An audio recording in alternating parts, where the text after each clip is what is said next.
Forgot to press my button at first there. What up? What's going on, everybody? Welcome back.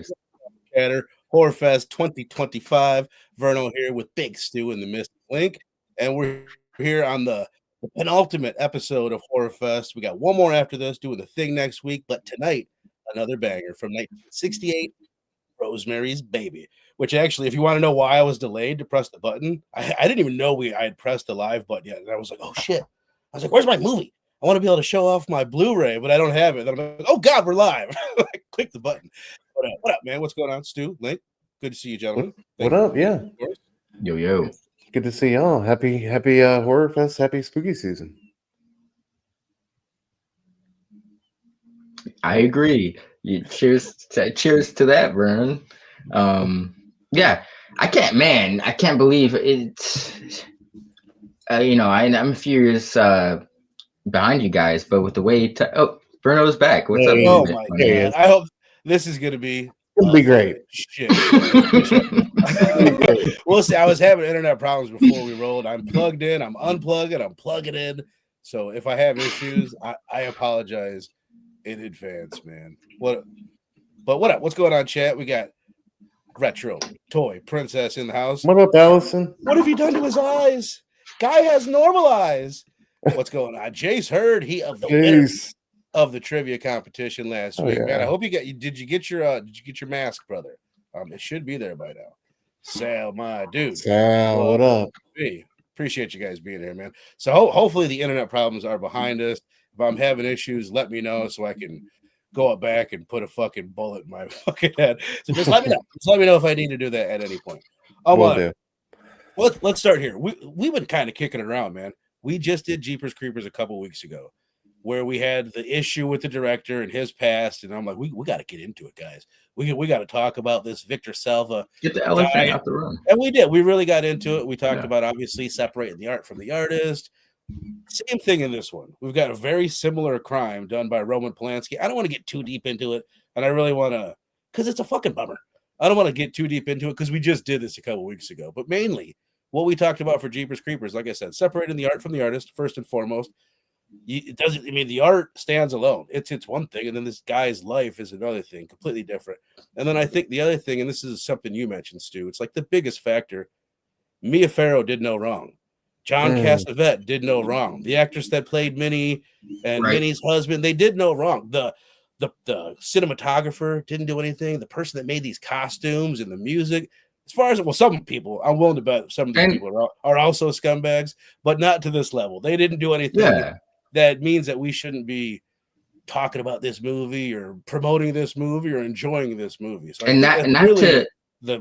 the meat and potatoes of the thing. That's what it boils down to for me. To piggyback off that, Bruno, like not to give these guys any credit, like, you know, the Salvia and Polanski, but it's like, you know, it's nothing to say these works had any of their terrible past, you know, maybe they didn't factor into it, you know, like speaking personally, I was just telling Stu in the back chat that this was my first time seeing this movie, and it's like I know of Polanski and I really don't have any.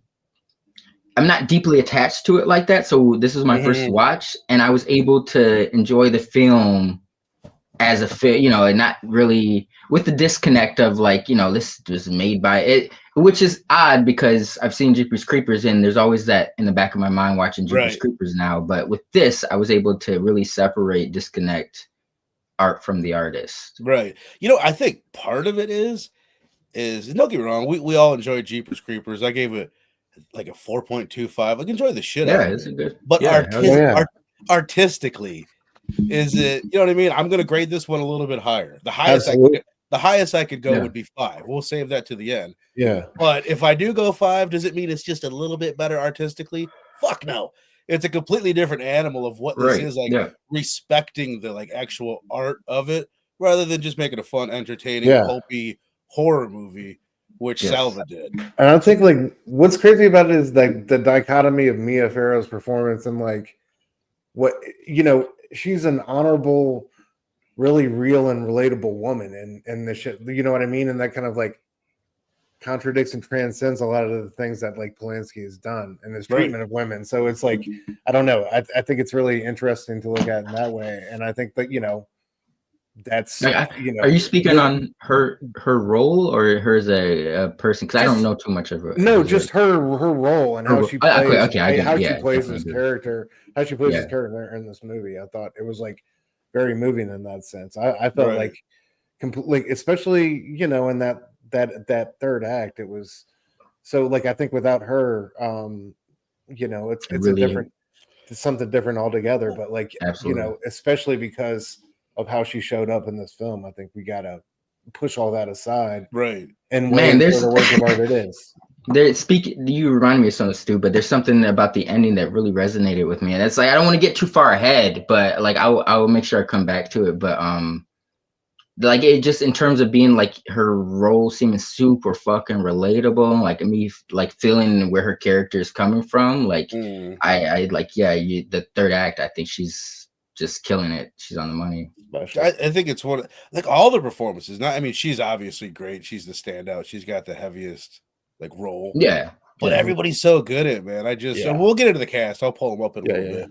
But again, what's up to the chat? Slasher Fred in the building says, I think what makes Rosemary's Baby such a classic movie is how it came during the time when women started to show they were not just the stereotypical maids that everyone expected them to be. And that's the thing about this movie. We'll get into it as we go, but we could pretty much spend, and maybe we will spend like the majority of this movie talking about the message and talking about the themes. And just like what you were saying, Stu, it's like the themes and the message of the movie contradict Polanski himself. It's almost like like you could envision that maybe he was already doing some of the stuff that he got arrested for, and he was almost like trying to make up for it with this movie, talking about like the patriarch and women's agency and taking their agency away, and even like men making decisions and taking advantage of women in vulnerable situations. It's fucked up when you look at. I'm going to kind of dance around it because I was telling you guys backstage there's certain keywords that you can say on here on YouTube that get it flagged, but just to get it out there to a degree. If you don't know what this guy got arrested for in 1977, which is 9 years after this, he was charged with statutory. That means a girl that was 13 years old that was supposedly okay with it. You know what I mean? She was saying she's okay, but she's fucking 13. So what does she know? So he gets arrested. He gets charged in America. He flees to France. He's 92 years old now, and he's lived there ever since. So I don't know how that works. Why he hasn't been extradited, I think is the term. Like, why have they not arrested him? I don't know. But the real thing that I wanted to point out, which is different than Victor Salva, the director of Jeepers Creepers, is that there's been so many allegations since then for girls even younger than that, one after another, like girls that he was working with, blah, blah, blah. So, I mean, it really is like a, almost worse, whatever. I mean, almost worse than I would say Salva because of the repeat offender aspect of it. And he didn't have any allegations after that. Salva did, but just so people know what we're talking about. Shit bags at the end of the day. I don't think that's the case. It is an interesting case. I get what you mean, though. It's like people. It boils down to like people, I guess, picking and choosing what they want to, demify or what. I don't know the word I'm looking for. I mean, this is how it is. It's so easy for us. Like, this is such on a different scale, but like Michael Jordan, it's a great example because it's so many people's hero, especially people that live around where I live and are around my age. Now, he hasn't done anything near that bad, but just growing up and kind of realizing he's kind of a dick, and he kind of always was a dick. I was gonna say, he's still like, if I was to drink a beer and smoke a cigar with one person, it's still Michael Jordan. You know what I mean? It is weird. Separate that. I agree with that because it's weird. Like, there's certain people are kind of like, they haven't really done, especially for their stature, they haven't really done that much to give back. Michael Jordan falls under that category, but there's still something about him. It's like, I would fucking have a beer, smoke a cigar with him. Right.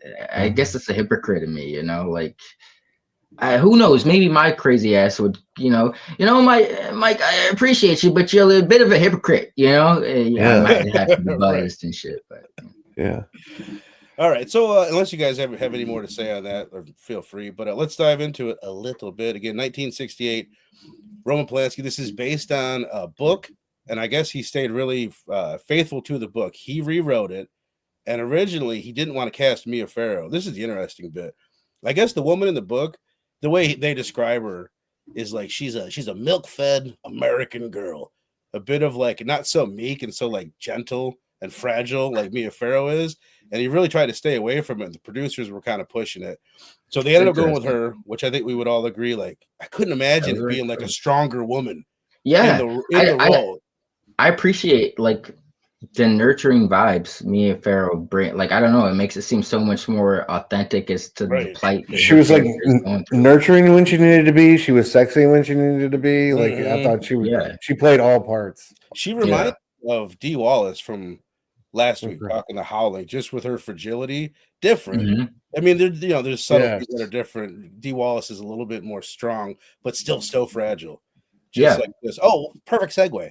Another thing I wanted to bring up that reminds me of The Howlinger, which has a connection to it. William Castle was a big producer back in the day, and he produced this. He had bought the rights for it.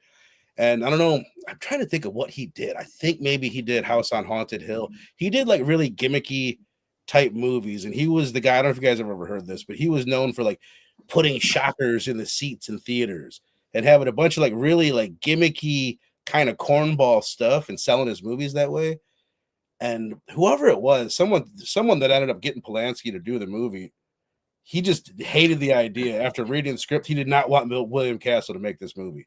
You are going to ruin this movie. I don't know the exact details on it, but he ended up being a producer on the movie, and then he really had not very much to do with it after that.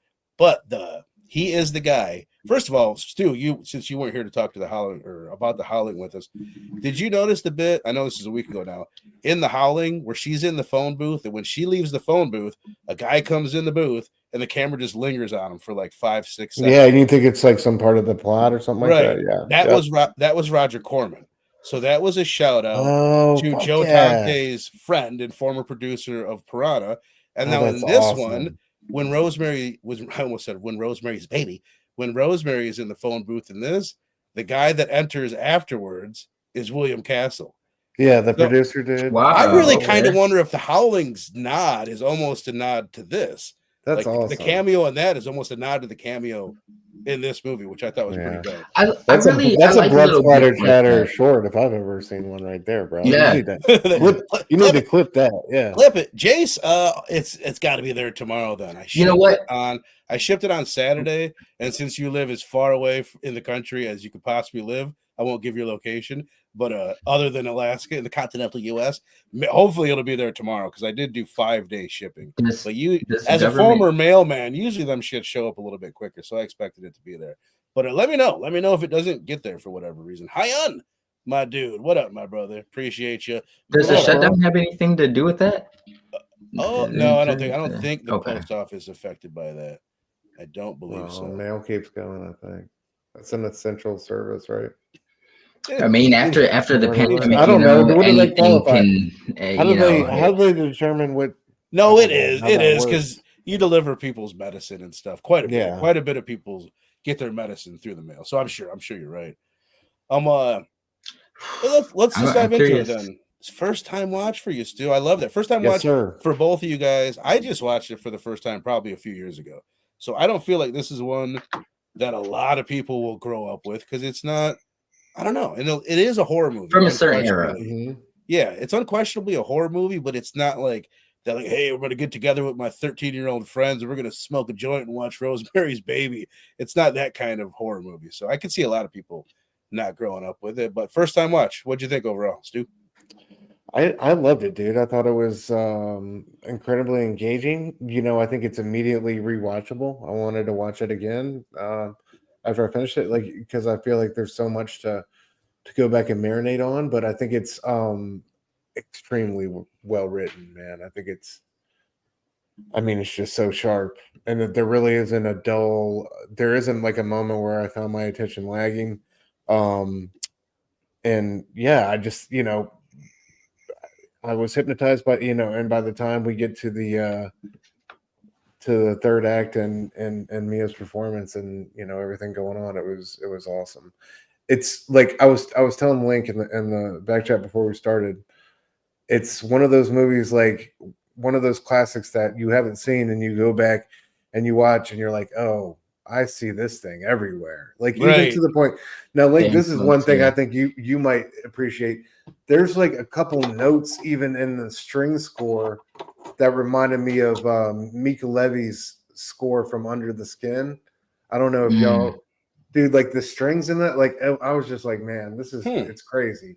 I feel like the way this joint resonates across the genre is wild. So it was cool to really experience that and see that it's definitely worth the hype, man. It's you know, it's an incredible performance on her end, but it's also like the whole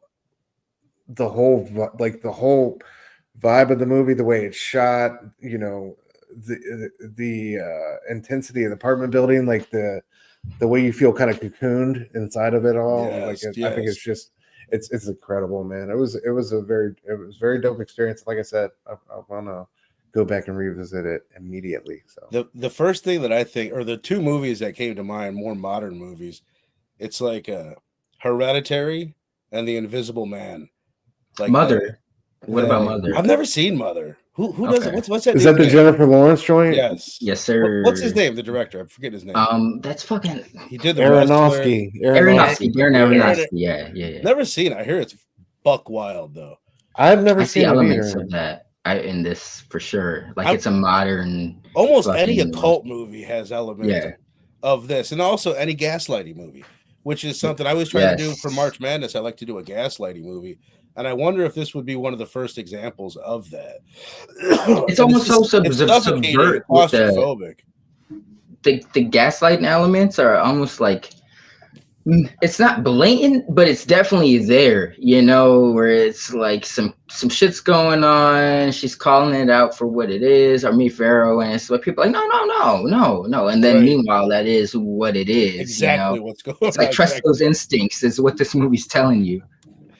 Slasher Fred said this movie can be seen as the beginning of one might call the Roman Polanski apartment trilogy, talking about Repulsion and Tenet. Now, actually, I haven't seen either of those. This is 68. Repulsion came out in 65, actually. So that would be the first one. Very reminiscent. They both take place. I'm tripping. I wonder if I'm wrong about this, because I'd read that this was Polanski's first American movie, but I feel like he's wrong, because I think Repulsion takes place in New York City too. She's constantly walking up and down the streets of New York, I thought. But the Tenet is one that I've never heard or I've never seen. I always hear about. I've almost put it on the list of something we were going to do a handful of times, but I want to check that out. You made me think of something else with the claustrophobic part. There's something about it being, this is something I had to look into. It's like, I was thinking about how scary this movie, like how scary really is this movie. It made me think about my argument about Sinners. I think I even used Rosemary's Baby in my argument for that. I'm like, the only reason why I don't think Sinners should be like an all-time great is because they're not really trying to scare you. It's more a movie that's a drama and it's about something else. It's like, how much is this movie really trying to scare you? But, and this is what I was talking to my wife about, in 1968, like I guess especially in the 50s and the 60s, it was so easy to lock your wife up with no due process, no evidence, no nothing. You call the doctor, they'd be like, "Doc, she's crazy. She's lost it." They're like, "Okay, we'll come get her. Tired of the bed. We'll come pick her up." And how scary is that? Like for a woman watching this movie at 68, that's terrifying. That was the most heartbreaking scene when she went.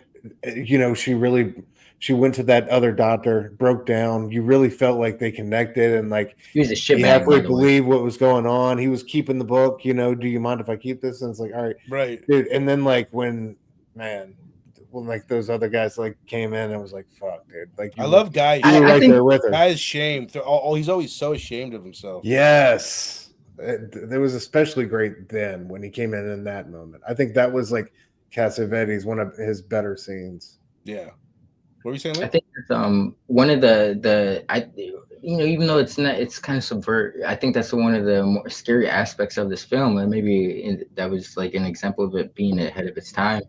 Is that is the gaslighting aspect, where it's like you know what the deal is, but fucking group around you or people around you are a little blind to or whatever. Right. And it's like you feel like you're almost crazy, you know, like, and I don't know, that is, you know, like you said, it's when no one takes it's easy for everyone to just kind of group to one side, and it's like, you know, oh, she's just crazy, or she's this and that. And, oh yeah, that's what it is, you know, without putting too much thought into it. You know, it's a scary thing that's, I think, more prevalent even now than it may have been in '68. Right. It doesn't go away. Like, no. It definitely is a thing that men do to women. You know what I mean? A much more so than the other way. Women are the ones that get, oh, she's being hysterical. She's crazy. You know, it's so weird watching old movies and how many times you hear the phrase like or just like, oh, I must have been seeing things. Oh, you must have been tired. Someone saying they saw something. It's just like, oh, you must have been sleepy. And it's like, I don't think that's just a movie thing. I think it was really like more of a cultural belief at the time. It's being dismissive. That especially women would just like hallucinate some shit out of nowhere. Yeah, that was what was crazy. It was like, how many women were keeping watch over her? Like when they had her in that like sedated state, and like the fact that like it's just they had her on lockdown. It was wild. Like, it was, Slasher Fred say, now this is interesting. A year after this movie came out, I kind of forgot to mention this. Roman Polanski had experienced the most tragic loss in history. Well, I'll say he had a tragic. I don't know if it's the most tragic loss, but a terrible loss because the Sharon Tate murders, the Manson murders. That was Roman Polanski's house. That was his.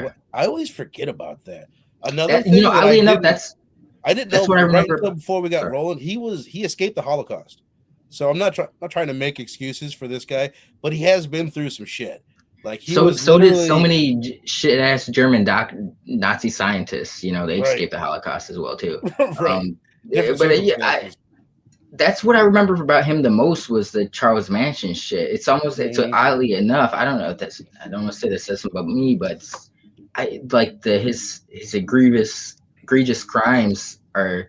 That's almost like below the Charlie Manson home invasion for me. I don't know if it's because Hollywood's like glorified that shit. Totally. Well, pregnant wife murdered. Well, she was like what, 8 months pregnant? It's just like the thought of an 8-month-old pregnant woman getting going through it. It's so insane. So insane, man. Oh shit. I forgot. Never mind. Hyun's perfect because Hyun's there to fill in the cracks. This is a treasured film, he says, a historic work that shows even low-budget horror films can go major. That's something I meant to look at this. I'm just gonna pop it up. Stuart and I were kind of touching on this when you were having issues in the back chat. Like there's no crazy money shot in this movie, you know, like that's really gonna like, because I was telling Stu, usually I like to skim through movies because I'll be honest, without getting too much into it, you guys know why, but it took me a while to get into this movie this week because I chose to watch it after a certain amount of time. My head space was not right. But after I got into it, I was trying to skim through it to find like a scene that grabbed me. And not to say there's not scenes in here, but it's more of like you have to watch the movie to earn those scenes. You can't like skim through and be like, I'm going to start from here. You know, there's no money shot. More about the little things. And that's kind of why I brought up like how much of a horror movie is it? Because the only horror is the idea of like, oh my god, what if this happened to you? The claustrophobia of it, the gaslighting. There isn't a money shot. The closest thing to a money shot that we get is Satan's hand rubbing down her thigh or whatever it is, like that. And I love that. I love that it goes there, like in that moment. Like I remember the first time I saw it, like, oh my god, like we actually saw Satan. A lot of times they would just imply it or whatever. 68 too, bro. Like I was kind of tripped out by that. I was like, wow, you know, he's fucking shit. And then she even acknowledges it. Like this isn't just a dream, you know, like this is. Yeah. I love those scenes. The dream sequences were A1 in this. Like I think, bro, so many times in movies it's just like, you know, it's like when they try to do drug trips or something like acid trips, it's so goofy so many times, and it comes off like just you know, off rhythm. This time, like every time they had a dream sequence like that, it felt boat sequence so real, man. That joint when she woke up in the mattress, like floating on the water. That's what I was just gonna say. That's one of my favorite shows. Oh my god, that was beautiful. There's a lot of like subtle, like great cinematography. It's just so it's just so perfect. I was thinking it's kind of like great music or whatever, when it's doing its job, you almost don't even notice it. When it's not going out of its way to like show off, like this movie doesn't do that. It's not this crazy camera movement. It's just everything looks perfect. There's this scene when they're about to make love, which I love that. I love that scene so much. She's like, let's make love, guy. When they're eating on the floor. The camera stays. I love that. Yeah. That's so real. Yeah. Like this I could relate to that. Like eating on the floor like that, having just moved into a spot. I'm just picturing you on the ground, taking your pants off like that with your legs up in the air. but no, just like there's a shot there like of her, just like, I don't know, just the way she looks, and then like she just lays down to make love with the guy, but it's so simple, but it was shot so perfectly, and it's like it's really, really skillfully done. And even just like the wallpapers in every scene. And I'm a sucker for wallpapers in old movies, and there's like a classiness, like an expensiveness to they're living in Dakota, one of the most expensive places probably in New York City to live now. But yeah, it's just a classiness, the outfits, like the look of the movie, second to none. I did appreciate that there was one outfit that just fucking drove me up the wall though. My man, which one? The husband. He had like the tan.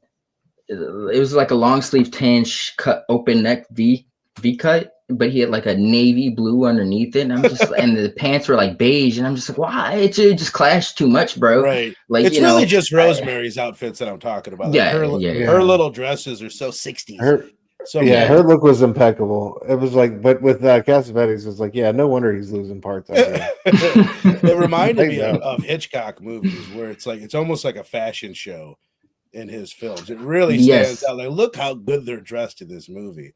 La, la, fashion. It was like apparently like Mia Farrow used some of her own dresses. Really? She wore her own sundress or something in one of those joints. Great call out, Fred. I mean, just the opening of the movie. It reminds me, or I wonder if they were thinking of this when they wrote I kind of forget how it goes, but that opening, that music that we get in Deep Red. Excuse me. You know what I'm talking about? It's like a lullaby. Yes, it was something I was thinking of when it was. When I was watching that. That's what it was. Oddly enough, I kind of got like Giallo vibes from this movie in terms of the style. Okay, like I didn't know if that was just like I was like, it seems like he was influenced, and at least in terms of the style, like the. Well, this the is 68. I mean, I guess we'd had at this point we had Bava in 65, so I would guess he saw that. But we didn't have we didn't have Argento and Fulci and everybody, but it definitely still it gives me that. And I'm assuming he's French because that's where he fled, but I really don't know. But either way, he's European, so I would assume Polish or some shit. He saw, maybe. Yeah, I think he's Polish. Sal saying I was confused about the layout of the apartment. So many different hallways and rooms and closets. Yeah, like a place you get lost in. That's like what. All right, so help me out. When she like went and like into and took down the shelves in the closet opened up to the hallway. Was that correct? No, I think it opened up to the Cassavetes. Cassavette or Cassavetes. I swear they say both in the film. Their apartment? Yeah, I think it went into their apartment. Okay. Okay. Yeah, it was wild trying to figure all that out, though. I completely agree with all. To jump back a little bit, because we brought up the doctor. The other doctor, not Saperstein, but I think Dr. Hill is the one that she goes to, who seems like he's on the level. Do you guys think he was part of it, or do you think he just thought she was crazy? He was either part of it or incompetent. He was the one I said that was an asshole earlier. Like he just was just like, bitch, and it seems like his demeanor was like, bitch, you're just not listening to my directions. Like follow my directions. I don't know. Like I don't know. He wasn't that vicious, but I'm inclined to believe that he, like, just because of the elaborate setup, they seemed to lay out for everything else. I would assume he might be part of it. That he was down with the devil. He was part of it. Like when they came to get her and like the other sketchy dude was driving the car and he was part of that entourage. Like, and you could tell, like when I was talking about Cassavetes acting that scene, that's like one of the first times where he looks like, man, I don't know about it, like being a part of this. This shit feels fucked up. Like what we're doing to this poor woman. You know what I mean? And it felt like, it had been like a bridge too far for him, but he was already there. So I don't know. I definitely think he was, in my opinion, he was the doctor. The doctor down with the sickness. Yeah. That I think I think the like Saperstein was definitely with it, and then like the other doctor. Oh no, Saperstein definitely was. I mean, yeah, I'm sure he was. I'm talking about Dr. Hill. Oh, Dr. Hill, the younger guy. Yeah. No, I think that was just a case of him. He didn't believe her. Yeah. I wonder if it was even. I feel like it was. I think I've seen this in other older movies. If that doctor-patient confidentiality, I almost feel like it didn't exist between like a doctor and the husband. I've seen other things where a woman tells something to a doctor, the doctor turns around and like, let me talk to your husband about this. Which is, we're so far removed from that now that it is really hard to like believe that like this is why there was a woman's movement of the era. Like it was like I find a lot of modern feminism like a little ridiculous because there's less to fight about. So like, well, let's find some weird shit. Like it's not as like, I don't know, it's not as needed as it was back then. Like it had to happen. It was a problem. Yeah, for sure. Absolutely. I think like, I don't know. I think that's the beauty of you know, the tension and suspense of this movie. Though it builds towards like both that like demonic horror aspect, but also like, you know, this woman trying to be heard and you know, a sea of voices who are overwhelmingly trying to silence her. You know, like even the women. Even the women like are so malicious towards her. It's wild. That's one thing I dug about this movie. I was just trying to imagine. You know, I do that often. We will do these blasts from the past. It's like try to imagine what it would have been like watching this for the first time. And you know, for the most part, this kind of plays out like a drama. Like, is she in her own head? Is she just kind of like, you know, like it's not really confirmed till the end that no, yeah, this is some nefarious shit going on. Or you could say that that's a hallucination. You could say that's the only thing that was hallucinated or whatever. Yeah. No, yeah. But I think that's kind of, you know, way ahead of its time for 68. It's very I don't know, for a horror film. I don't know what I really was expecting from this movie, but I didn't get what I was expecting from this movie. You know, it's very sophisticated in a lot of senses. Right. Well, let me ask you guys this, because, and it's weird because you guys just saw it for your first time, so I think the experience is definitely different. Watching, I think I've seen it like 3 times now, and watching it this time, it really struck me of how like there's almost no mystery.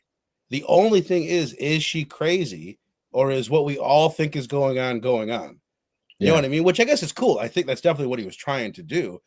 But as you guys watch it on a first watch, like, did you think it was spelled out too much for you? Like it was exactly what you expected at the end, or was the reveal still like worth it in the end? Or was it anything different than what you expected? I thought it was beautiful. Like being a dad, I thought it was beautiful how they played. They literally weaponized her maternal instinct. You know what I mean? Like, and turned it against her. I thought that was beautiful. And like the whole cradle scene and that little bit, like the little shaded eyes, like that made me think of old school Universal horror type shit. You know what I mean?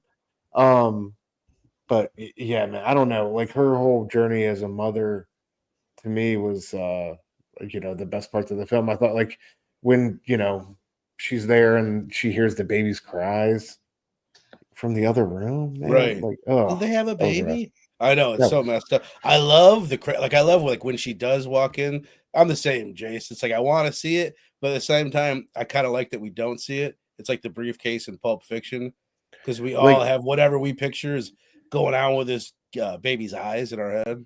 And I like how those women are encouraging her in that scene. They're like, look again. And that one woman's like, look at its feet, you know? So like, I love how they just, you know, let you use your own imagination. Right. Look at its hands. Look at its feet. Yeah. Look at its hands. Yeah. I think the first time that I saw it, I was like really taken aback by just them naming it, Hail Satan. And you're like, whoa, you're not supposed to say that. You didn't think they would actually say Satan for whatever reason. I didn't. This is like surprising to me. No, they get that. Yeah. I think like for me, like I had known of this movie, so I knew the core of it, the gist of what was going on. But I will say, like, her emotional journey wasn't lessened because I knew the outcome of this. Like, you know, Stu brought up like the final act, like you know, in a weird way.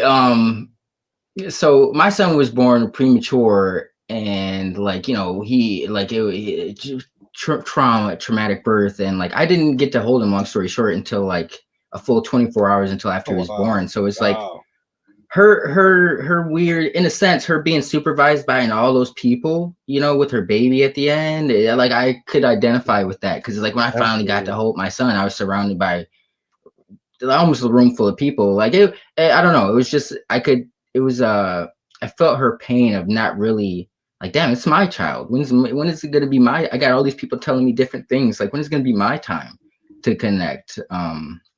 So yeah, her journey with that was like, and at the end of the day, like, you know, like Stu said, like they were using her paternal instincts against her. Like, you know, just I know my child. You know, let me check my child. You know, I got a vibe for this. But the fact that it was weaponized against her is that's heinous thing. You know what? I love that exchange when she's like, "What do you want me to be? You want me to be a mother to it or something?" And the dude's like, "Isn't that what you already are?" Something like that. So Rosemary. Yeah. So good, dude. So I was trying to imagine the baby really only mentions. That's what I'm saying. Like the theater of the mind bit. I love this line too. You maniacs! Like her delivery when she says maniacs. Man. Is so good, and just like the guy that says "Hail Satan," like he practiced that line, he nailed it. Like you can see why he got his job.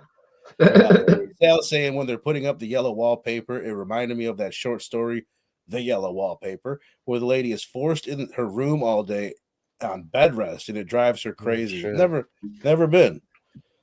SoCal Dan saying Polanski refused to put anything supernatural in this movie, which I think it's better for it. Like but like I said, it stands out that there's not that many moments. Like there are. Every moment is subtle.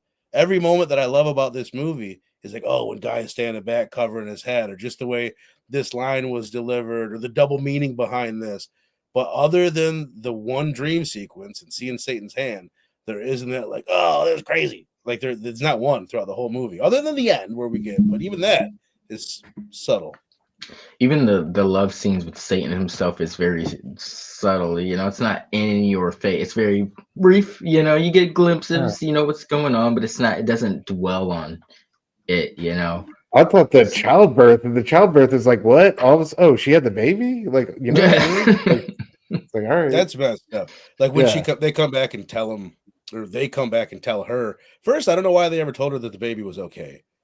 And then she goes back to sleep, and then they come back, and they're like, well, we lost the baby. So I would have just said that from the get-go. That's weird. But, what was I going to say? Oh, it was good, too. Well, I'll just read a comment instead. Slasher Fred says the original Planet of the Apes. I didn't think we'd be talking about Planet of the Apes tonight. Original Planet of the Apes also came out in 1968. Uses the line, you maniacs. That's interesting. That's what somebody earlier mentioned, it being like a low-budget film. $3.2 million in 1968. Yeah, that seems like I don't know how low budget that is, but look at another low budget movie, Night of the Living Dead in 1968. That's a low budget movie. Like to me, this is a Hollywood like big movie kind of. It's got a big movie feel to it. That joint when she walked out in traffic, that was just her and Roman. Roman was running the camera, and they just did that. I don't think they had clearance for it. That was just her through traffic. He's like, nobody's gonna hit a pregnant woman. That's funny. I really like the way that they shoot like them. A lot of times when they're walking through the city, the camera is right there next to them. Like instead of it being like usually you see somebody like in front of them, you're getting more of the tall buildings behind. We want you to see this is New York, but they're like they get it, and it's like really like personal, like you're walking. I love the look of that, man. Absolutely. I thought you were about to say something. Oh, I can't. No, I thought you were about. I can. On command, man. No, I wanted to point out just like this is something we all fucking know, but we've lost something as a country, man. We've lost something as humans, like the art and everything. It like sickens me to look at how beautiful everything is in this movie. I already talked about the wallpaper, but all the cars, and they're all unique, and just their roundedness to them. There's even like a vent in Rosemary's room, and there's so much artistry in that vent that it just sickens me that we have nothing like that anymore. Unless you're super the fucking rich. streaming effect, bro. We've talked about this. Like they want everything simplified because they don't want, those little intricacies, the subtleties that we notice in these movies are. It doesn't really. You have to kind of take a step back to appreciate stuff like that sometimes. And they want, like, when they make films nowadays, they want shit that's gonna grab your attention ASAP. Like, so shit like that is kind of like the way of. I don't want to say it's the way of the dinosaur, because people are still gonna do it. But yeah, it does hurt when you know that it's like more filmmakers out here could be doing shit like this, but they're commercializing shit. Right. And even just industry. Like, at first, you know what I thought was like, oh, well, they're in the Dakota, that's the name of the building that they're in. It's where John Lennon lived. It's where Yoko still lives, and it's where Lennon was killed, by the way, which fucks me up. That was 1980. So 45 years. 45 years of Yoko Ono coming down from her apartment, leaving the area that her her husband was killed. And like, she's still there. That just like messed me up to think about that. There's been a ton of famous people that have lived there. It's like, wait, she's still living there? Yeah. She's still in the same apartment that her and Lennon shared. Isn't that crazy? That is crazy. That's insane. She's a wild woman. Yeah, I would have. Why am I not remembering this? Is this a lady? Her for staying there? I would have moved. That's good. Well, the rent was paid for. People are leaving flowers and it's like a constant vigil type thing. Yeah, that's a good point. I'm sure I'm sure it's like been like that for 40 plus years. Wow, that's crazy. Jace saying the lady sticking out her tongue at Rosemary will always be the funniest part in such a serious movie. Yeah, that was great, dude. Is that in the end? When is that? No, so you remember the woman who like at one point when she finds out the truth, she was like, oh my God, or something like that, and she's like, oh, don't you holler to God or whatever. It's that Laura, whatever, the woman with the glasses. She's rocking the cradle. Woman? Yeah, when she gets told off when she's rocking the cradle. And she walks away. She sticks her tongue. She's great. I really like it. It's such a great little moment, dude. She's such a little shit. I tried to look for a good picture of her. I tried to put this together at the last moment, which is why I only have 4. You should remind me of fucking the chick from The Office. The Office, yes. You know what I'm talking about? 100%, dude. Yes. That's great. Yes. That's exactly. She was like an ornery. She was like a Satan worshiping Phyllis. Yeah. Dude, I feel like what's her name? Ruth Gordon. The cast that I have up here, it's Mia Farrow, John Cassavetes, which is weird. The actor that plays the husband, Guy, has the same name as Minnie and the Satanist in this one, which is weird. Ruth Gordon and Sidney Blackmer, the people that I have up here. Each one of them is so perfect, man. My favorite is Minnie. She's like one of my favorite characters ever. Every delivery she has, her accent, just her demeanor, and like her I don't know, the way she is. She's so good at being overly nice, but also super pushy at the same time. She's like so perfect for this role. I like the yeah, she was so good. I couldn't fucking stand her. By like her third appearance, I was like, do not let this bitch in the apartment. Right. I like the scene where she's like talking about the concoction she gave her about like, well, if I want a boy or a girl, and she's like, well, do you want a girl? She's like, no, I want a boy. She's like, well, there you go. She's just like that old lady next door. She's got this way of talking that like she almost sounds drunk at times. She like kind of mumbles over her words. And I don't know. She's got such a good delivery. And you like believe that this is a lady that lives in this apartment and has been rich for 40 years. I like the idea of it. First of all, I had forgotten. Like I said, I'd seen this twice before, but I always think of it as like a devil movie or an occult movie, and it is. But I always forget that they're witches. And it's like, goddamn, we were just talking about it last week when we did The Howling, because we were talking about monster movies and there not being very many good werewolf movies, and how many good witch movies are there? And like, I guess this has to obviously be on the top of the list or up there in the top 3 with Suspiria and The Witch. But like, there's not many movies that you have a witch that is like the iconic witch. Yeah. You know what I mean? It's like and they don't really make it explicit. You know what I mean? Like, I don't know. They mention them. They call them witches, but you never see like, I don't know. It's always like Suspiria is the same thing where it's like a conspiracy movie. Suspiria is probably very much influenced by this. If you think about it, it's got to be. Yeah. Hell yeah. I can see it. Well, what are the other ones? Can you guys think of any? Are you guys in the chat? Like, I saw something somewhere they were talking like most witch movies, it ended up becoming like comic movies, like a lot of like Sabrina the Teenage Wolf or Teenage Witch and things like that, where it's like they took that more Focus and the craft, baby. The craft was the fire. I love the craft. The craft is the closest thing to it. The Covenant, the male version of the craft. It's rough going for like solid witch stories or solid witch movies, I guess. Sal saying, I like the idea of Rosemary getting deathly thin because she's carrying a demon child, and it takes her friends to point that out. It's not right. I really thought this time, more than I'd ever thought while watching the movie, is like, I have to keep reminding myself, like, oh no, she's got the devil inside of her. Like when she's getting thin and she's, we've all got kids, the wife has to take pills and certain vitamins. These are like devil vitamins. This is what you need to bring the devil to life. Yeah.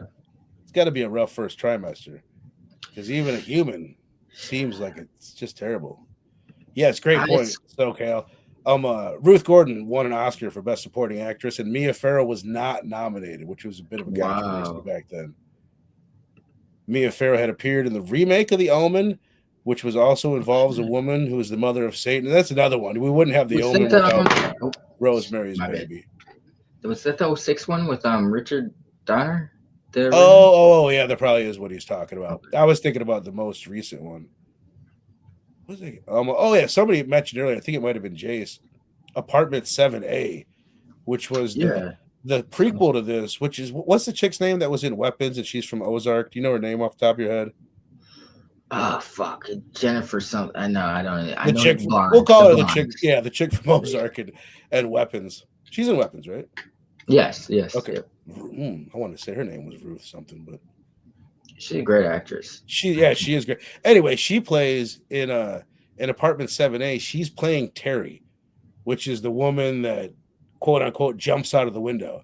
The one that she meets downstairs where she's doing the laundry. The colorful dresses on. Yeah, she thought so she was an actress. It's a prequel. Did you know that, Stu? The prequel to this is the lead character is Terry, the girl that was with the Cassavetes before this. No, so like, what is the story there? Were they trying to like have her be the one? Yeah, same thing. I think they were trying to get her to give birth to the groom her type deal. Okay. You know what? It's interesting you bring that up because I thought that was. Sorry, I highlighted that comment. I didn't realize that was my man, Evan. What up, bro? Evan, he changed the profile picture. Speedy, the fucking future Wi-Fi internet. It's interesting you say they made a movie out of that, or a prequel, because I thought that was like an interesting story aspect when she was talking to her down in the laundry room. She said, "Oh, I thought you were an actress," and she's like, "Yeah, these old folks are pretty nice, and I thought they wanted something, but they really don't." And then she ends up dead, and I was like, "Huh." The very next scene. Yeah, there was a lot of that where it's like they'll say something, and then it's the very next scene. Like Hutch, the family friend that comes over, that's all concerned about it. Poor Hutch. He leaves, and it's like, see again, like watching it the second time, like all this stuff is so blatantly obvious. But like, did you guys pick up like, oh, his glove is missing? Like, I bet they took it. They did some witchy shit with it. They did do some witchy shit. The very next scene, it's like, I want to meet you. And then right after that, he's dead or he has a stroke. It's like, bam, bam, bam. They really lay it on, like, make it obvious. Yeah. Eye of the Devil, 1966, Sharon Tate. I would like to see that because I've been curious to see a Sharon Tate movie. You know what I mean? Just to see her in a movie, especially after watching Once Upon a Time in Hollywood. Was she like a scream queen back in the day, or like what was? I don't know. I don't know if she was a claim to fame. I don't think she was like a really big actress. You know what I mean? But I could be wrong. I think she was like a known thing, but I don't think she was like an A-level celebrity. I totally could be wrong though. I'm just really getting that vibe from the Once Upon a Time in Hollywood and her character in that, which is so good. Let me see. I just have in my notes 60s shit. Like I love stuff like just like the old remote, their big thick remote, guy having to come in and plug the phone in her room and shit like that. The phone booth. I mentioned the wallpaper 3 times. I'll mention it again. I love wallpaper. I love all fucking wallpaper. The cars, the dresses, things like that. This you guys want to? I say we pretty much did it, man. I'm sure we might spend another half hour rating this bad boy, but let's find out. Let's go around, give this thing a rating. You guys in the chat, let me see your rating out of 5 for Rosemary's Baby. She was more of a bombshell. Retro says. Okay. That makes sense. That's the vibe that I get from Once Upon a Time in Hollywood. She never quite got her big break beyond Valley of the Dolls. Didn't live long enough, man. That scene again in Once Upon a Time in Hollywood when she goes into the theater and she's watching her own movie and she's like giddy and people laughing. That's why I'm saying I don't think she was an A-list celebrity, because an A-lister wouldn't be in the theater like really enjoying people enjoying her work. Yeah. I wouldn't imagine so. But let's dive into it, man. Your final thoughts and your rating out of 5, Mr. Stu. Man, I think it's honestly, I think it's a 5 out of 5 for me, man. It really doesn't have any weaknesses. I think it is of course dated a little bit with the time period, but like I think it's just so well written, so well shot. Has the right touch of everything. Wonderful performances from everyone involved. And Mia Farrow really bringing it home. With a role that continues to resonate here in 2025. So, I found it incredibly engaging, man. It didn't, honestly, I didn't really stray away from it at all. And like I said earlier, it's a type of film I feel like I could revisit and rewatch time and time again and get new things out of and just really, really enjoy. So, I don't know, man. At the end of the day, I'm always a sucker for, not only a great performance by Mia here, but like, one of those singular performances, which this is, but just a great piece of writing. I feel like this is just so well written, such a well adapted, screenplay or whatever it was. So it was a book. Yeah, it was a book first, but like, however that worked. I don't know if the author was involved or no, it was Polanski. Was it Polanski that adapted? Yeah, it's just I don't know. It's really sharp. Like all the good parts are there. So yeah, 5 out of 5 for me. Oh yeah, man, I love it. What about you? Let's read a couple. SoCal and giving it a 4 out of 5. Retro saying 5 out of 5. Creepy old devil worshipping. Hell yes. We don't get enough devil in horror movies, And this is one that we really don't. I loved like how they went all in on the hill, like you said. 5 out of 5. Seen House of the Devil by Ty West? Yes. We need to cover that. I have not seen that one. Yeah, that's worth checking out. How'd you like it? You like it, bro? Yeah, I'm Ty West isn't. I wish we saw more from Ty West. To be honest, I think he's. I mean, obviously he's got a bust last couple of years. That Pro trilogy or X trilogy, whatever you want to call it. But he's doing. You see the thing I just sent in the what's group he got chat? Coming next? He's doing I think it's the Christmas Carol with Johnny Depp. That's like his next project. I think so. Isn't that crazy? Yeah. That speaks for I don't know how itself. horror it's going to be, but I hope it's like you could lean into it with that one. Yeah. Oh, this is what it's Johnny Depp's doing. Slash, you're saying if you ever watch House of the Devil, it has a lot of familiar themes. Rosemary's Baby, especially the female protagonist, targeted by the devil cult. It is so like slow burn to the nth degree. And then it ramps up at the end and shit gets crazy. But it's very, very, very slow, but in a good way. I think it's like set in the 70s. It's got that cool vibe. I think we're primed for it now, Stu. Like some newcomers like you and I, like we would kind of expect that too. If they just got a little bit more violence, it's 2025. We need some brutality up in here, and just a little bit. You gotta add a little bit more seasoning these days. This is true. Sal saying I think he was mad at the husband for gaslighting Rosemary. Most of the movie just sold. He might be like the worst horror villain of all time. Because was he saying or no? Was he like saying? Ever show him? Was he the devil? Like, did they ever show him standing in the group when Satan was? No, what I think they did is this is what I get from it. He like undressed her and everything, and then he's a cuck. He let the fucking devil in with Rosemary, and then carry the baby. Yes, he did a Will Smith. You maybe one of the early examples of it. It's so fucked up. Evan giving it a 4.5. Oh no!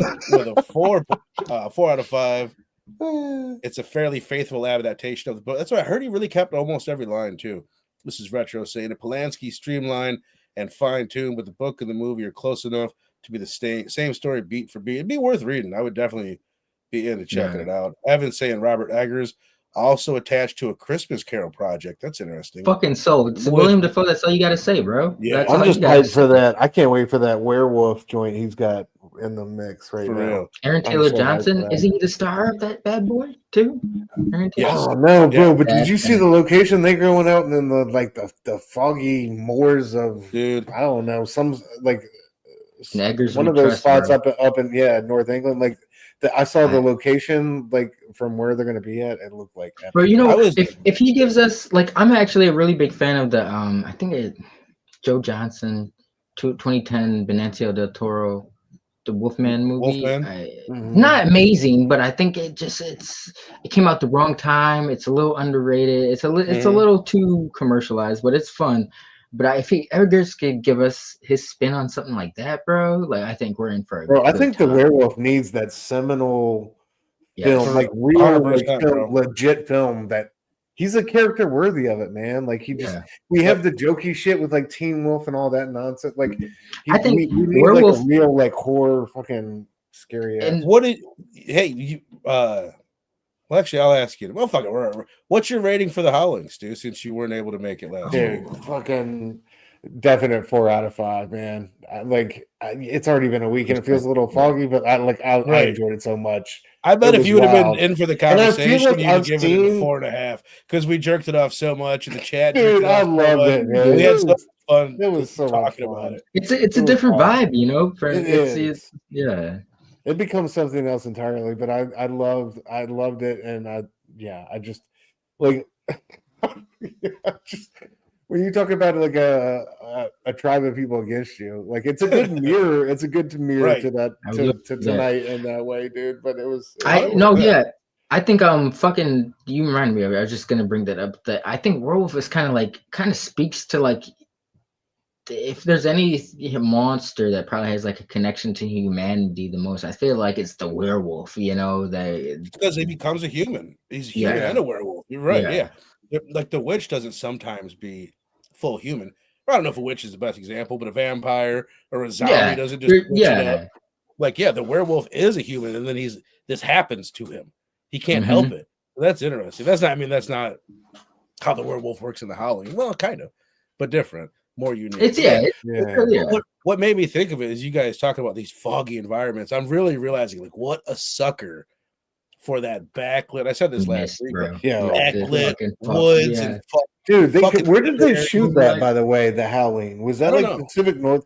I felt like they just went up in the Pacific Northwest and like the foggy morning for some of those. That's what it felt like to me. Outstanding shots though. At like. I love those shots at night when they were walking up through them. I loved it, dude. I did not expect myself to love it that much, but at the end of it, I put it above American Werewolf for the time until we review American Werewolf. I'm putting The Howling above. That's what E was asking me. E said those are the two when it comes. It's the only debate that there is with Werewolf, and I guess let's have this discussion then real quick. Did you ever rate it, by the way, Link? This movie? Yeah. No, not yet. Okay. We'll get there. What's the best? Chat, tell me, what is the best witch movie of all time? It's Hocus I'll Pocus, just name what's the best Blair Witch Project. Okay, but does that count? Like, is that a legit? 100%. It counts as much as this or Suspiria or it's a witch movie. Come on, like they're almost all like you don't see the witch. Like it's such a thing that you don't ever like see people acting like witches. It's not like an active thing. Movies. Yeah, I think The Witch would probably be my number one, just because of the scene at the end. At least you get a little bit there. You get the most witchiness in that you have an old decrepit witch grinding up a baby. That's the most like out of Suspiria. This movie. Fucking the Blair Witch Project. What Verno wants is that the illusion. Remember the witch like looked hot, but she wasn't to the kid. You want that 15-second scene we got at the end of VHS Halloween where the witch is like impaling people on the fucking broomstick and shit. Grabbing. That was great, dude. Halloween was another one. That's another one I didn't get to review. Great point. Princess saying too many werewolf movies focus on the sexual repression of the monster rather than loss of humanity due to the forces of nature. It makes for a lot of mediocre, I'll call it half-assed dude, werewolf movie. Just make it Hulk, man. Give him like a. I might go there. There. It's that or The Witch for me, I think. Because Blair Witch is cool, but Blair Witch would be fourth on my list. I would go The Witch. I gotta go The Witch. I gotta go The Witch. What's the one with the Witch? Rosemary's Blair Witch. What's the one where the little boys turn into mice? The Witches. The Witches. That's pretty gnarly. Come on now, let's give that honorable. That's fire. That's fire. It's definitely worthy of. And what's her name? What's her name's in it? The original. Oh God, I'm forgetting. I know you're talking. God, forgive me. It's the scariest witch of all. No, from Addams Family. There's her fucking name. Hold on, I looked at the wrong one. Oh yeah, you're talking about the one that she was Angelica Hudson. Angelica Hudson. Hey, it's got Mr. Bean in it too. I forgot. Forgive me. All right, so let's she's fucking amazing. Yeah. Thank you. Retro was on it. OG Suspiria, then The Witch. That's what I'm saying. 7 degrees with Jack Nicholson tonight. Am I right? Yeah, right, bro. All right, let's carry on. Mr. Link, Missing Link, out of 5, brother. Out of 5. Yeah, I was telling students in the back chat when I was, I tried watching this like 6 different times initially, and I wasn't in the right headspace. When I actually sat down and watched, I was like, okay, all right, I see why this is a heralded classic, And I meant to tell you this is a great follow-up to last Jeepers Creepers. What's Jeepers Creepers? It all blends together. This is a great follow-up to Jeepers Creepers conversation because I think this makes for a better point as to separating art from the artist. Mm-hmm. Yeah, this was an interesting trip. I'll give this one. I'm a 4.5 with room to grow. I can't really say why I wouldn't give this a 5, but just based on an initial watch, I could see myself watching this more and taking more from this movie. Right. There's a lot going on. It is slow, but if you're willing to sit with it, it is a fucking trip. And I think anyone who's, I don't even think you have to be a parent to really identify with it. But if you are a parent or been through the struggles of being a parent, there's definitely themes in here that are gonna resonate with you. Or a woman. And that's something we don't have, what I mean? We need to get more women or like a woman on the channel at one point. Just because there is a perspective. There's so many movies that like I didn't find that scary. My wife's like, if you were a woman, you would. Right. This is definitely one with that. And I really like noticed that this time. I was like, holy shit. Especially we gotta get the historical context fucked me up. Just knowing you could lock your wife up at any time. That's such a big deal for women viewing this movie in 1968. That would loom heavy on the viewing experience. But 4.5, you said? With room to grow. I think I'm gonna go 4.75. Only because third time watching it is slow, but it's never like boring. So it is a little bit too long, but again, never boring. It's nothing that I'm like, oh, they could have cut that. It's whatever. Movies were a little bit longer. They could be. No, they're just as fucking long now. But there's more explosions in them these days when they're long. Yeah. I think for me, the only thing that I almost wish it was a little more. You're struggling along a little bit more. I wish it wasn't so in your face of that this is what's going on. Even like maybe make it more mysterious that guy's involved. Again, maybe it's because I saw it. I've seen it before, but like I can't help but be like, oh, it's really involved. Yeah, because and I think like they were talking about this in that little like Criterion interview thing. That like by the end of shooting, Polanski and Cassavetes were at each other's throats because Polanski is by his word, really. Like what he says goes when it comes to the shots. Cassavetes is all about improv, finding things within the scene. And by the time shooting wore on, they were increasingly at odds to the point where it was like I feel like you could kind of sense that with Cassavetes and his character. It felt like sometimes he was all pent up with nowhere to go. You know what I mean? Mm-hmm. Like I don't. Did you get a real great sense of like who he was? Did he feel like a star on the rise to you at some points? To me, they wanted Robert to place him. Robert Redford, exactly, was the original guy that they wanted, That would have been incredible. I think that would have been. He had like those old school womanizer. I mean, not necessarily. He wasn't necessarily a womanizer, but Robert Redford and him kind of give me those vibes of like the guys they were emulating back in that era. I wonder if I wonder how felt like he didn't commit to that direction though. Like he was just all over the place. I wonder how big of a star Robert Redford was at the time, and if the movie works a little bit. Because Robert Redford gives leading man vibes all day, and maybe it works better with, I don't know. I feel like Guy doesn't give leading man vibes as strong, and that works better for the role. It should almost been someone like even a little bit less attractive to make it be like, yeah, this is the only way he's going to become a star.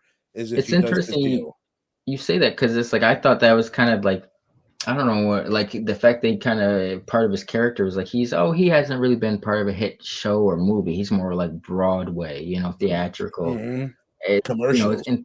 It's interesting you say that he doesn't really necessarily like. I don't know. I almost feel like they maybe chose him for the physicality aspect because of that aspect of his character's role. Where he's not a leading. He doesn't have the leading man looks or whatever. He's more of a. He's a character actor. He's not leading man material. Exactly. And he's a character in this, but he's good. And I really this is like when you guys watch the movie again, how much shit is going on in the background with the subtleties. There's the bit where Mr. Cassavetes, Anthony Marcato's son, whatever, the witch guy, where Hutch is over, the family friend, and he's talking about, I think you should do this, I think you should do that. And Cassavetes in the background, like, it's so good. Like, you can't tell if, like, is he trying to hide something or is he concerned? It's like a lot of subtleties like that with the characters in the background. He played that, like, that role great too. It's like, because I didn't rewatch it, but I got like close to an hour of a rewatch in, and there was a scene that stuck with me where he's like, well, you know what, we should have a baby, he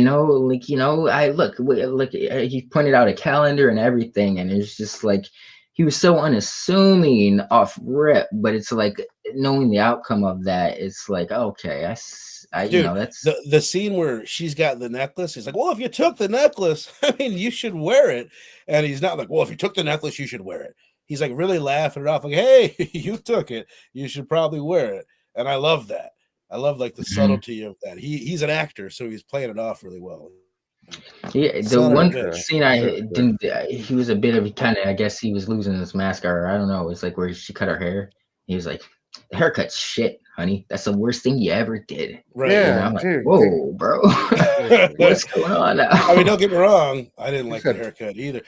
She really did look really bad in the middle of the movie. Like, they did such a good job. I assume she really did lose some weight. Just the makeup. But the haircut really added to her looking sick. I was thinking though, like, if sometimes during pregnancy, like women's hair might get brittle, and like the shorter hair looks better than the hair they're trying to or whatever. So I don't know. It felt very asshole-ish. I mean, to say it, you don't fucking say it. Yeah, it's the worst thing you ever did. You that's what fucked me up the most, was like, okay, maybe the comment wasn't relayed the best, but then just the jab where he's like, the worst thing you ever did, honey. I'll be honest, it's the worst thing you ever did. I was like, ooh, what a dick. It's crazy too, because I found out that she was Frank Sinatra literally served her divorce papers during a scene on set. Like, that's movie? Wild. During this movie, they got I don't think he liked the script first and foremost. He didn't want her playing his role, and she's like, she stuck to it. And from what I read, they ended up getting divorced because she wouldn't leave the movie. Yeah. I wonder if it was too much insight to their personal dynamics, or it's just too much like from what I read is like, if you're Frank Sinatra's wife, you're Frank Sinatra's wife. Exactly. That's what she said in the interview. She said, Frank's Sicilian, it's his way or the highway, and like, he's still my friend. He was, we were friends until up until the point he passed away, and so like they always had a good relationship. She's like, that's what's up. We weren't we weren't marriage material. Like, it had to be his way or the highway. So Oh, I'm not even realizing. That's wild, did bro. you change your name? Oh, Ellison, you have 2 names. The whole time I'm like, I think they said I think Ellison had Ellison Troy in the name at first. Right, you threw me off, Ellison. You really did. Like, you are the female perspective on this show, so I appreciate you. Said, don't ever tell a person you're in a relationship with their hair looks bad, especially if it's an expensive Vidal Sassoon. Which I love that she says that. It's don't ever not notice a haircut. It's like I thought that was just a brand. Frank didn't want her to have a career, says Allison. He wanted her to be his arm, looking pretty and quiet. Exactly. YouTube is just showing my channel name for some reason. Be pretty quiet. All right, so a 5 from Stu, which is what I would have given it before this watch. Not that I didn't enjoy it, but I don't know, for whatever reason. It's not. Yeah, I can definitely understand some of the 5 aspect. Like, oh, totally. That's it's timeless. This film, there's some talk. We didn't really bring it up, but the inspiration, when I was watching this, I felt like I had already seen this because I've seen this, the idea of this, Mother or something like that. We've seen this emulated or done in so many different aspects, and this was like the jump off point with this movie. I think it was. I think it was like the OG for so many things. The claustrophobia of this film, I feel like, man, how many films has that touched? Like, where you feel like you're just in a situation you can't get out of. Exactly. The gaslighting bit, the claustrophobic, the New York apartment thing, which is definitely like there's a whole genre of being in a New York apartment. Bro. Great call. Hell yeah. I love that joint when she hears the chanting. It's like, yeah. That kind of struck me as like you should have lingered on that. They just heard some crazy the theme song from next door. You guys kind of get you guys remember Daria from MTV back in the night? La la la la la la la. Now I'm always gonna think of the fucking Rosemary's Baby and Daria connected. I love just the way that opens up. It's such a good way to I don't know. La la la. You're showing your age, old man. So perfect. All right, so we're gonna get up out of here. Really appreciate all you guys in the chat making it such a good show, man. I always appreciate you guys being here. Next week we got The Thing next week, so make sure you're here for that. But before that, you can go check this out right now, you guys in the chat. If you haven't played the horror trivia movie gauntlet, which I do a little cringy opening there with echoes and shit. You liked it? Cool. You're okay? You're cool with it? Okay. Yeah. I listened to it afterwards. I'm like cringy, but that's what I did. I thought this was pretty fun, man. I did 4 unique rounds of horror trivia, which I thought is cool. I'm gonna keep doing. I'm gonna keep making these like this because it's. Me and my wife played one. And we were like, oh, that's a lot more fun. It's just 10 or 12 questions of one thing and switch it up, something different. I think it was a lot of fun to make, so we'll go check it out. It is up now, the Horror Trivia Gauntlet. Go check it out. I got an idea for you real quick on the horror trivia. Let's hear it. We do a horror, like a horror killer, famous icon bracket tournament. Ooh, like a face-off? Yeah. What do you think? Like who would win against who? Are there movies or what's the criteria? I don't know. I guess we would have to work out a seeding. Somebody with Mike Myers would be a 1 or 2 seed. Right. And then you got, I don't know. Jigsaw a little bit lower. Exactly. Yeah. Somebody else down, and then you just go from there. I like it. Yeah. I like it. All right. We'll put it on the list. On the list. But also on the list, first and foremost, is The Thing. The fucking Thing, ladies and gentlemen. You know what I realized? This is months for Horror Fest. Jeepers Creeper, slasher movie, but a monster movie. Howling, monster movie. Rosemary's Baby doesn't feel like it, but it's a witch movie. It's a subtle monster movie. And then The Thing is like one of the ultimate monster movies. Not your typical monster, but kind of in a way, man. Such a banger, The Thing. So we'll be talking about that next week, 8 o'clock Central Standard Time. Really, really excited about that. This will be our second John Carpenter movie we've ever done. So I can't wait for that. But Stu, I got no thumbnail from you. But tell people, you, our homie Nick, and the homie E from 9 Panel Grid, Nick from Comic Culture, a part of Comics Curing Cancer, did a two-night double feature. Tell people what you guys did, man. What you got going on? Yeah, man. We just had our 2-part donation show. I think raised about $700. Holy shit! Did you really? Yeah, dude. That's fantastic, bro. It was great, man. That's awesome. It was great for Comics Curing Cancer. So, I encourage everybody to donate. They're doing their drive this weekend Comics Curing Cancer. You know, they every year the homies, Mark, DJ Links, and Rob organize this thing, and I think they raised, not us, but they raised, I think, over 50K last year. So they're aiming for even higher numbers this year, and they're well on their way, man. They have a booth at Heroes Con. They set up at various cons. Like, they go hard for the cause. It's really incredible. Cancer is a disease that's touched all of us, friends, family, members of the community.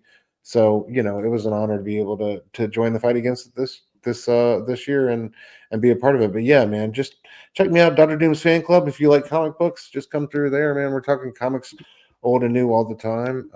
But yeah, man, I love being here every Thursday night. So you will see me throughout Horror Fest and on into the future. So love being, man. Thanks for having me, fellas. Sorry I missed last week, but Howling rolled.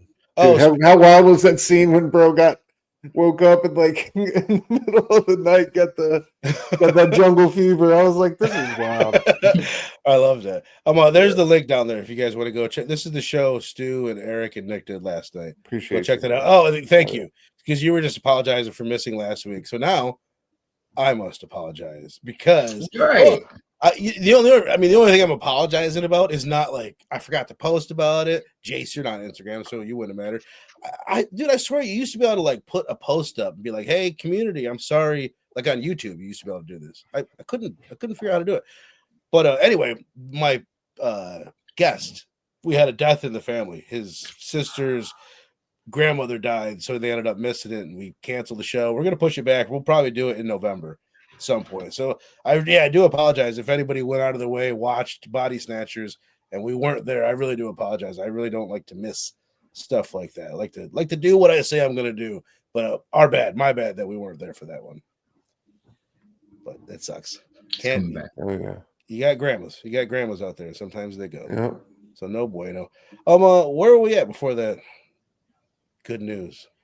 The thing, baby. The thing. Be there, B Square. And Link, you got some special things going on. You've joined Mark for Geeks Unleashed. Tell people where they can hear what you guys are doing. Oh yeah. Over at Geeks Unleashed, tomorrow we will be discussing season 2 Gen V. Just trying to gather my thoughts. Yeah, I believe that. Yay or nay, real quick. Yay or nay? Nay. I haven't seen it, but nay. That's a nay. I'm mid. I'm lukewarm on it. Mark's enjoyed it. I'll say that. But like if you watch season 1, it ended on such a cliffhanger, and they just kind of, without saying too much, it's kind of it's all good, you know. Yeah, I don't think like it took the weight off of how season 1 ended, and just to, you know, it reminded me of Mandalorian. You know how Grogu. So in Mando season 2, the end of season 2, Grogu and Mando split up. You know, so if you only watch Mandalorian, you'd be confused as fuck when you watch season 3 because they're back together. You're like, what the fuck? Right. When did they come back together? You know, like, so shit's just kind of, it's okay. It's not terrible, but season 1 was a lot better. I will say that. Yeah. Heard that. You know what I say to that? Respect! Just because we haven't done it in a while. It's good to see you over there doing stuff with Mark. Yeah, dude, that's awesome. Spreading your wings a little bit, hanging out with the homie. Yeah. Even though, as I've said before, you pump the brakes on Mark if you have to, because there's nobody that watches more fucking shit TV than I know. Be out here just talking all, Don't get caught up in that. Shut him down, bro. Be careful. But anyway, you guys in the chat, appreciate the shit out of you. Again, join us next week for The Thing. Go sub up to Dr. Doom's Fan Club. Go check out Geeks Unleashed to see what the homies are doing over there. And we'll see you on Sunday for The Thing. Thursday, I swear.